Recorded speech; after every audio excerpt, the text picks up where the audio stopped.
Yo, Midas. Let's talk about the MicroStrategy of Ethereum, of Solana, of XRP. These are the companies that are leveraging Michael Saylor's strategy of going all in on digital assets or Bitcoin. So disclaimer, everything said in this video is only for educational purposes. Make sure to always do your own research. So what is the MicroStrategy or Michael Saylor strategy? While on the brink of decline, MicroStrategy was a declining software company with a stagnating stock and excess cash, struggling to stay relevant. However, Saylor did a bold pivot where in 2020, Michael Saylor made a high stakes move where he converted most of the company's cash reserves into Bitcoin. He called it a superior store of value over USD due to inflation concerns.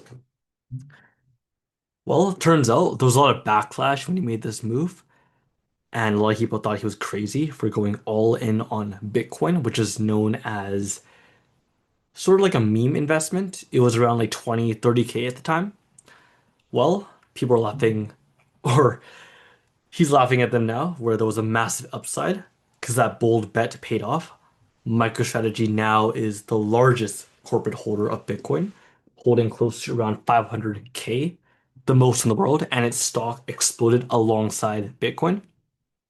So when Bitcoin hit around 70K in the bull run of 2021, they turned a dying company into a crypto powerhouse. And this is how MicroStrategy inspired companies to tail them on their digital asset treasury strategy, where companies are loading up on digital assets.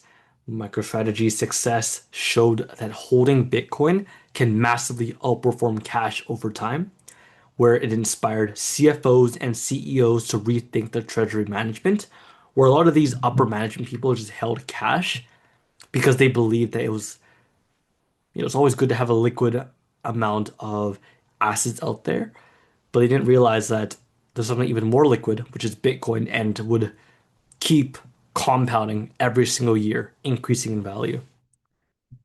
There's now this store of value narrative where there's inflationary fears and fiat devaluation. So companies now view digital assets like Bitcoin, Ethereum, Solana as strategic reserves, similar to gold, but with higher upside.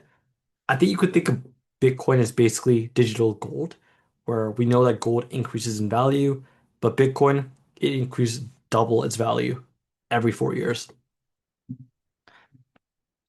So, like I mentioned, these are some news articles that I found of companies that are loading up on these digital assets, where strategy is buying 10,000 more Bitcoin. The total holding explodes to almost 600K Bitcoin. SharpLink, this gaming company, is acquired almost 200K worth of Ethereum for 463 million. They're now becoming the largest publicly traded Ethereum holder. This is kind of crazy because they were a gaming company and now their stock shot up around like 80% in a day after this bold move. They're betting quite heavily on Ethereum, which is crazy. It's basically the same strategy that Michael Saylor is doing, where if Bitcoin goes up, you can expect all the different altcoins in the crypto ecosystem, like Ethereum, Solana, to also go up as well. So I think these companies are doing a smart bet. This one really enticed me, where this fitness firm that's on the NASDAQ called Interactive Strength plans to raise up to $500 million to buy Fetch AI's BET tokens. If you don't know what Fetch AI is, it's an AI altcoin where they plan to build an AGI, which is artificial general intelligence. And it's insane that they're loading up on this specific token over like Ethereum, Solana, or Bitcoin. It's crazy to me. That's the first I've ever seen that. GameStop, another very familiar company. I'm sure you might have heard of it from the meme coin craze, where it dropped nearly 11% despite initiating Bitcoin buying plan with $500 million purchase. So this shows that a lot of people are bullish on this Bitcoin treasury move, but a lot of investors are not because they see Bitcoin as this asset which is unstable and can always go to zero. I'm going to debate that, and I don't believe that's the case. I don't believe that Bitcoin can hit zero at this day and age. There's a lot going on with Bitcoin. You don't know MicroStrategy, a whole NASDAQ company that's worth billions. If Bitcoin ever goes to zero, all the investors' funds and that whole company will go bankrupt. And that would definitely shift the stock market, as well as BlackRock. They own so much Bitcoin now that it's going to be quite insane if any of these big players ever let Bitcoin go to zero.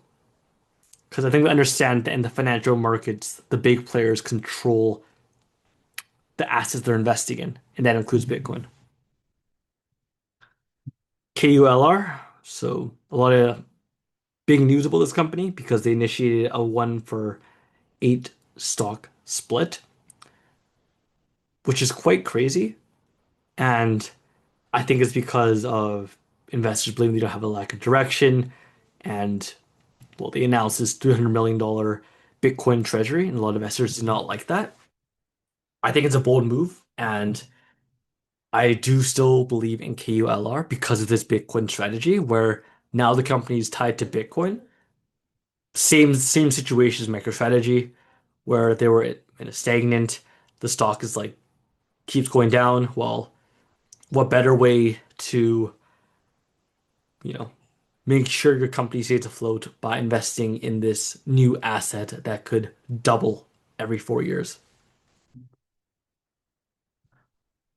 And the last news article is on Vivo Power, where they plan to raise 121 million to launch an XRP treasury strategy with Saudi royal backing. This is quite crazy to me. I never even thought that XRP would get its own treasury strategy. I think Canada now is launching an ETF for XRP, which is insane to me. So yeah, congrats to all those XRP bag holders. And then, Hut 8, the Bitcoin miner, well, they have a strategic Bitcoin reserve now that surpasses 1 billion in market value with the purchase of 100 million worth of Bitcoin. A lot of these Bitcoin miners are now, instead of selling the Bitcoin, which they did in the past, they're now holding on to it because they see it as that revolutionary asset. I feel, I think they should feel stupid for even selling the Bitcoin. When they mined it, they just sold it immediately around 20K. Now it's worth 100K, which is quite insane. The valuation, how much Bitcoin has changed. So yeah, let's get into the big part of the video, which is the MicroStrategy of XXX, where XXX is any digital asset, usually in crypto. So these are the MicroStrategy tailing companies. Well, first we have MicroStrategy, which started it all, the MicroStrategy of Ethereum with SBET, the MicroStrategy of Solana, the MicroStrategy of XRP, and some more companies. So let's talk about the one that started it all, which is MicroStrategy. Why invest? Well, it holds the most Bitcoin in the world of 592,000 Bitcoin. It's basically a Bitcoin leverage play if you don't want to go into the ETF. I apologize, I did forget to put the price, market cap, and target price, but I believe right now it's sitting around 320 USD. My target price for MicroStrategy is 500 USD. Now for the MicroStrategy of Ethereum, which is SharpLink Gaming. So why invest? Well, like I mentioned in the news article, they are now officially the largest publicly traded Ethereum holder after they acquired 176,000 Ethereum for 463 million. The price sits at 13.41 USD, and the market cap is 796 million. Now for the MicroStrategy of Solana, which is HODL, Sol Strategy. So why invest? Well, they hold 226,000 Solana. They are officially the largest public holder of Solana. I personally hold this company myself. The price of it sits at 2.48 Canadian, and the market cap is at 392 million. Now for the MicroStrategy of Solana Part 2 for robotics, why invest? Well, it holds 10,087 Solana and 3,011 Ethereum. The price sits at 0.40 Canadian, and the market cap sits at 79.94 million. For Vivo Power International, well, they are the MicroStrategy of XRP, where they secured 121 million for an XRP focused strategy. The price sits at $5.61 USD with a market cap of 56 million. Now for the MicroStrategy of Bitcoin, a lot of companies now are adding Bitcoin to their balance sheets, and just want to highlight that right now some of these companies are mid-sized companies, but just wait till any FANG level company, like even Tesla has Bitcoin, but any FANG level companies like Meta, Google, or Apple, and you're going to see the whole world struggle to get that arms race on the remaining 1 million Bitcoin. While Block owns 8,211 Bitcoin, KULR owns 610 Bitcoin, Genius Group owns 440 Bitcoin. Some more MicroStrategy of Bitcoin with the Bitcoin miners. Hive owns 2.3K Bitcoin, Hot 8 owns 10,000 Bitcoin, and Mara Holding holds the most Bitcoin out of all the Bitcoin miners with 40K Bitcoin. And yeah, that's all I got for today. I'll catch you guys in the next video. Peace.